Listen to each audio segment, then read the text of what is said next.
Okay, so are you guys ready to see what is going to happen next in Lassie Come Home? So the last time, yesterday, when we stopped reading, Joe's father was looking for Joe and Lassie in the moors around an outcropping of rocks and caves and things, right? And he heard a sharp bark, the bark of a dog on watch, sounding a warning. Climbing up on a path he remembered well from his own childhood, the man went toward the sound, and there, in the lee of a rock that sheltered them from the drive of the rain, he found the dog and his son. For a moment he stood, and there was only the sound of his breathing. Then the man said, "Come, Joe." That was all. Obediently the boy rose, and in miserable silence he followed his father. Together with the dog they all went along the paths, over the tangled heath grass, the paths they both knew so well. When they were near the village again, his father spoke once more. "Go right home and wait up for me, Joe. I'm taking her back to the kennels. Then when I get home, I want a word with thee." What that word would be, Joe knew well. He knew that he had offended the life of the family by running away, and how deeply that offense had cut his parents by the actions of his mother he fully realized when he reached the cottage. She did not speak as he took off his soaking coat and set his shoes to dry by the hearth. She set food before him, a bowl of steaming tea, but still she did not speak. Then, at last, his father was back again, standing in the cottage, his stern face glistening with the dampness of rain, and the light of the lamp cutting sharp reflections over his nose and cheekbones and chin. "Joe," the man began, "thou knows what thou hast done by running away with Lassie, done wrong to thy mother, and to me?" Joe looked steadily at his father. He lifted his head and spoke clearly. "Aye, father." His father nodded and took a deep breath. Then he put his hands to his waist and unbuckled his thick leather belt. Joe watched silently. Then, to his surprise, he heard his mother speaking. "You'll not," she cried. "I say you'll not." She was standing now, facing his father.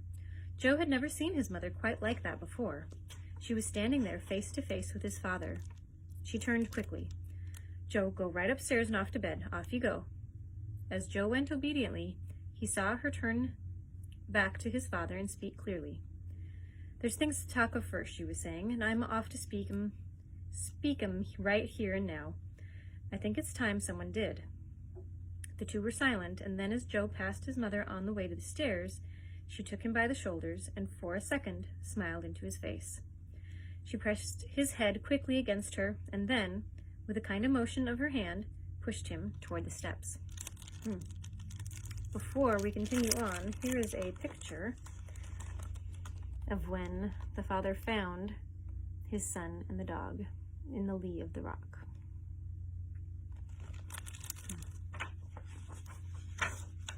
As Joe went upstairs, he was wondering why it was that grown-ups sometimes were so understanding, just when you needed them most. The next morning at breakfast, nothing was said of the matter while his father was there.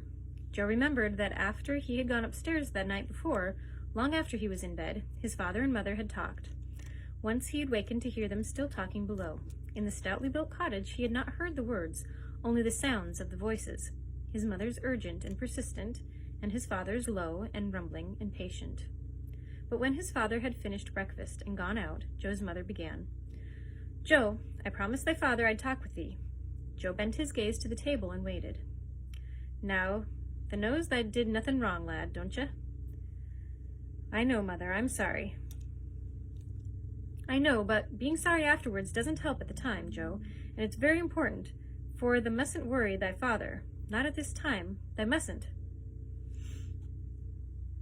She sat plump and motherly at the table, looking into Joe's face. Then her gaze seemed to go beyond him. "You see, things ain't like what they used to be, Joe, and you must remember that. Thy father, well, he's got a lot on his mind these days, with things as they are. That's a big lad now. They's 12 years old, and they's got to understand things, as if there's more grown up. Now, it's hard just now, making things go right in a home, and it does take a lot to feed a tyke, to feed it properly, that is. She had a very good appetite, Lassie did, and it's hard work to feed 'em properly these days, things being as they are. Now, do you understand?" Joe nodded slowly. In a way, he half understood. If grown-ups could only see it the way he did, he wanted to say that, but his mother was patting his arm, patting it with the hand that was so clean and shiny and plump, the hand that kneaded the bread and moved so quickly when there were stockings to knit, that danced over the needle when there was darning to do. "That's a good lad, Joe." Her face brightened. "And happen someday things'll all be changed again. It'll be like old times again. And then, first thing you know, we'll get another dog, shall we?" Joe did not know why, but it seemed as though the oatmeal were stuck in his throat. "But I don't want another dog," he cried. "Not ever. I don't want another dog." He wanted to say, too, "I only want Lassie." But he knew somehow that this would hurt his mother. So instead he took his cap and ran from the house, down the street to where the others were going to school. Here's our next chapter. Sitting in front of the hearth. Nothing left but honesty. It was just as his mother had said. Things were not as they used to be. Joe felt that more and more. He felt that more and more as the days passed. For one thing, Lassie came no more to the school. It seemed that at last the Duke's kennelman must have invented some manner of surrounding her with obstacles which even she could not surmount. Each day when Joe came out of school, hope would run high for a moment, and he would turn his eyes to the place by the gate where she always sat. But she was never there. During the hours in school, Joe would try to think of his lessons, but his mind went to Lassie. He fought off his own thoughts. He would decide not to expect her to be there any more, but always after he had crossed the schoolyard at the close of the day, his eyes would turn to the place beside the gate, despite his promises to himself never to expect her any more. She was never there, so things were not as they used to be. But it was not only Lassie. Joe began to feel that many other things were not as they used to be. He felt that his parents now scolded him about matters that had never angered them in the old days. Sometimes, for instance, at meals his mother would watch as he spooned the sugar into his tea. She would press her lips, and sometimes now she would say, "Now, you don't need to use all that sugar, Joe. It isn't good for you to eat so much sugar. It isn't healthy." His mother seemed to always be so short-tempered these days. Another of the things that were not as they used to be. One day when she had been setting out to do the weekend shopping, she had acted so strangely, and it was only because he had suggested that they have a roast of beef. "Why don't we have a roast of beef for Sunday, Mother, and some Yorkshire pudding? We haven't had any for quite a time. Now I talk of it, I am really hungry for some." Once his mother and father had been proud of his appetite. They had laughed about it and joked about it, and said that he could eat enough for an elephant. Anne had always given him still more. But this time his mother had not laughed, or even answered him. She had stood a moment and then dropped her string marketing bag and without a word had run upstairs to the bedroom. And his father had stared at the stairs for a moment and then, without explanation, had jumped up, taken his cap, and gone out, slamming the door behind him. There were even more things that were not as they used to be. Often now when he came in, he would find his mother and father looking angrily at each other. They would stop talking the moment he arrived, but he could tell by their faces and their manner that they had been arguing. Once, late at night, he had wakened and had heard them in the kitchen room below. It was not a pleasant drone of voices, such as there used to be in the old days. The tones were puzzled and angry, and then, rising, Joe could hear the words his father was speaking. "I tell thee, I've walked my feet for over 20 miles round here, and there's not a thing." Then the voice quieted, and Joe heard his mother's voice, suddenly low and in a warm and comforting tone. Many things were not as they used to be. In fact, so many of them, that Joe felt nothing was as it used to be.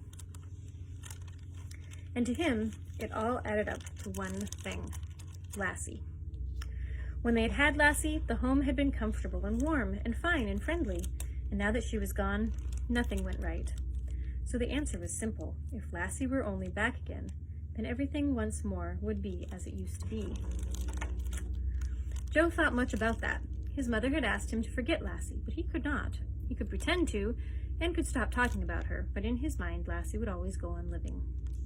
He kept her living in his mind. He would sit at his desk at school and dream of her. He would think that perhaps someday, like a dream come true, he would come out of school, and there she would be, sitting at the gate. He could see her just as if she were there, the sable and white of her coat gleaming in the sun, her eyes bright, her tipped ears thrust forward toward him so that she could hear the sound of a voice that tells a dog its master is near much sooner than its poor eyesight can. Her tail would move in welcome, and her mouth would be drawn back in the happy laugh of a dog. Then they would race home, home, home, running through the village together, running gladly together. So Joe dreamed. If he could not talk of his dog, he would never stop dreaming of her, and hoping that someday... The early North Country English dusk was settling as Joe came in. He saw his mother and father look up at him. "What made thee so late?" his mother asked. Her voice sounded hard and short. Joe had felt that they had been talking again, talking as they did these days, with impatience to one another. "I were kept after school," he said. What did they do wrong to get kept for?" "Teacher told me to sit down, and I didn't hear him." His mother put her arms akimbo. "What were to doin', standin' up?" "I was looking out of the window." "The window? What were to doin' looking out of the window for?" Joe stood silent.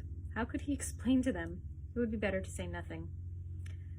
"They hears thy mother?" His father was standing angrily. Joe nodded. "Well, then answer her. What were to looking out the window for in school hours?" "I couldn't help it." "That's no answer. What dost mean thou can't help it?"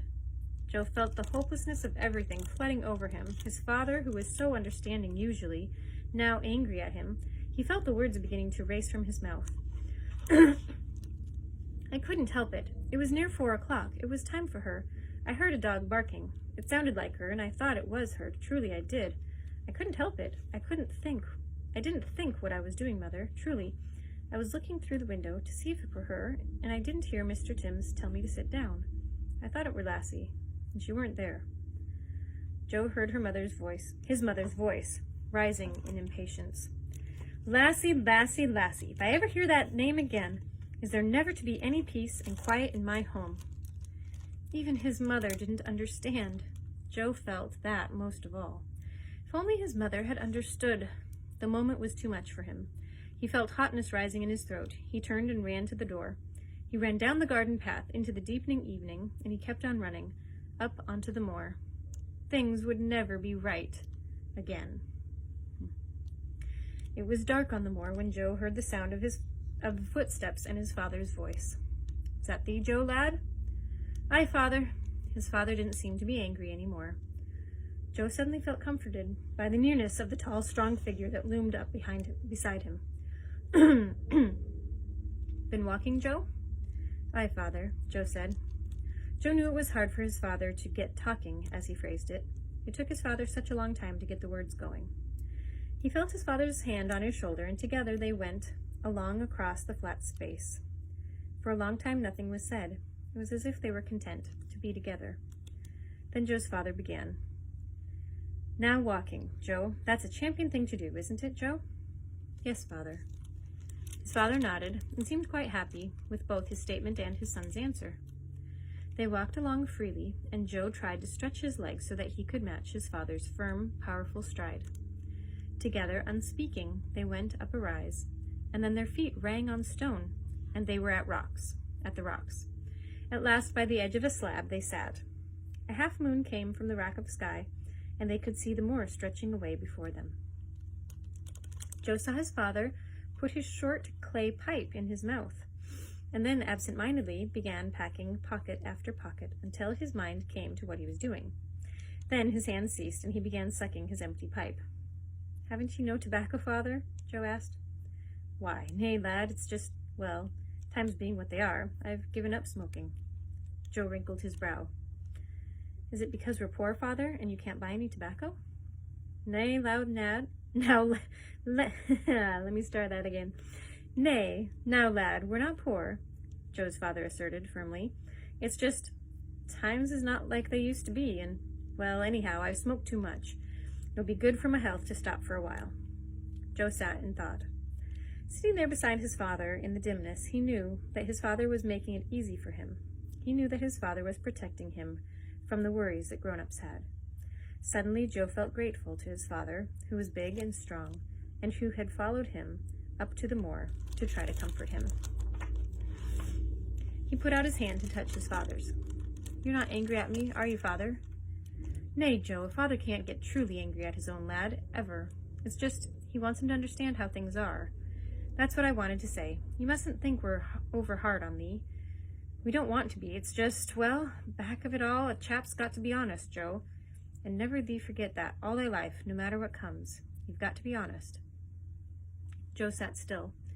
Now his father was talking, almost as if to himself, not gesticulating, but sitting perfectly still, speaking out toward the dim night. And sometimes when a chap don't have much, Joe, he clings to being honest harder than ever, because that's all he does have left. At least, he stays honest. And there's a funny thing about honesty. There's no two ways about it. There's only one way about it. Honest is honest. Do you see? Joe didn't quite understand what his father meant, but he did know that it must be something very important to his father to make him go on in such long sentences.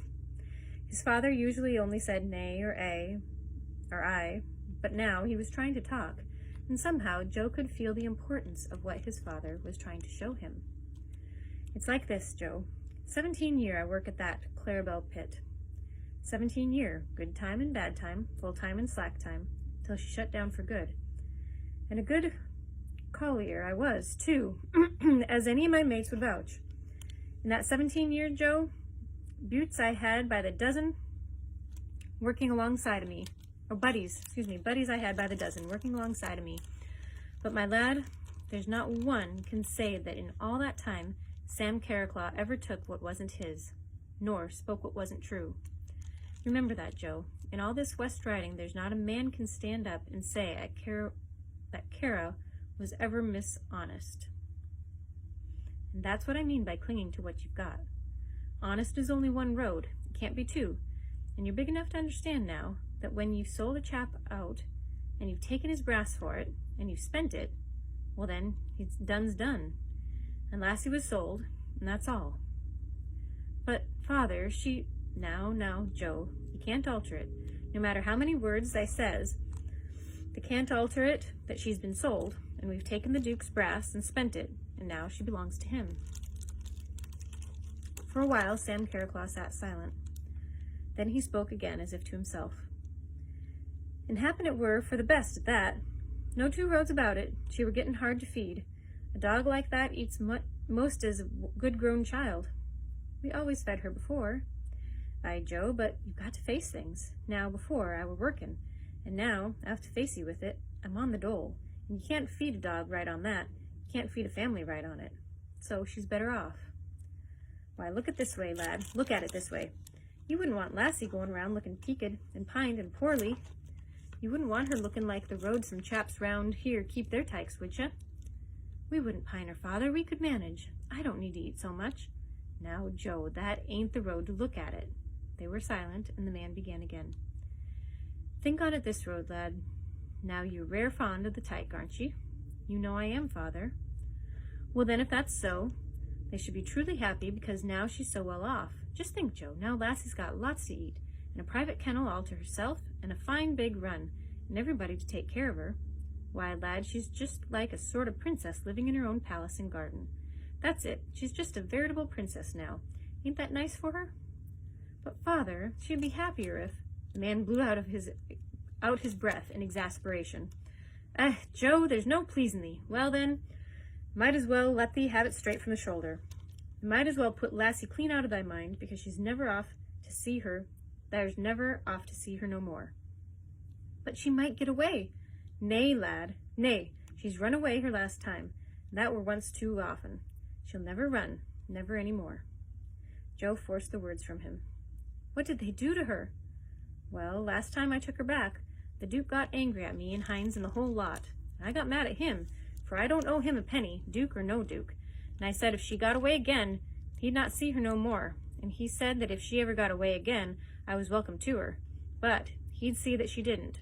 So he's taken her up to his place in Scotland with him. He's off to get her ready for the shows. Hines has got up with her and half a dozen more likely show dogs. But after the shows, she goes back to Scotland. She's never to be kept down here in Yorkshire any more.